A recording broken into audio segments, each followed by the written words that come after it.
Who says there's no such thing as a free lunch or a free dinner in this particular case? If you're like me, you get these mailers. And you get them they come in the mail and it has this invitation to a really nice dinner at a really nice restaurant. You know, steak dinners, usually not cheap stuff. It's really, really good.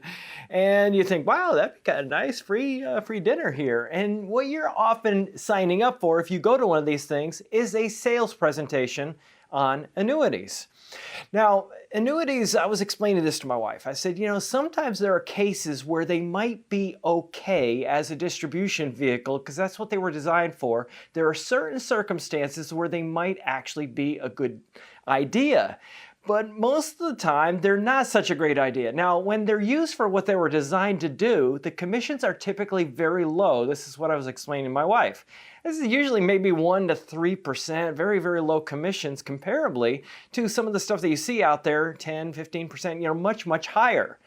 And you often find that people don't recommend them for that purpose. Number one, because people don't like to give up the use of their money or the access to their money. But number two, nobody wants to recommend them. The commissions are too low. Why bother? Why talk about this?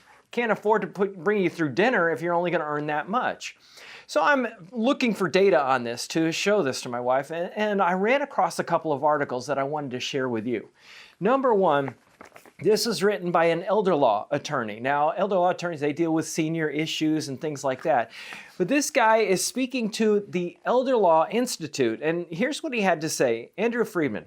He says, a specialist in class actions against insurance industry described how insurance companies convince the elderly to purchase inappropriate deferred annuities. In other words, you put money in, you defer it, then you do the annuitization, which is what it was designed for in the first place.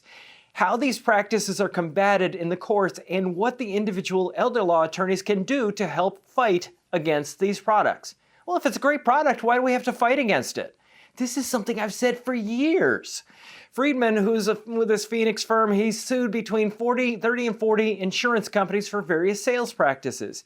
Then, next paragraph, it says he's calling deferred annuities uniformly horrendous products. Friedman said that they are unsuitable for people over age 75, this is who's getting this kind of stuff, right?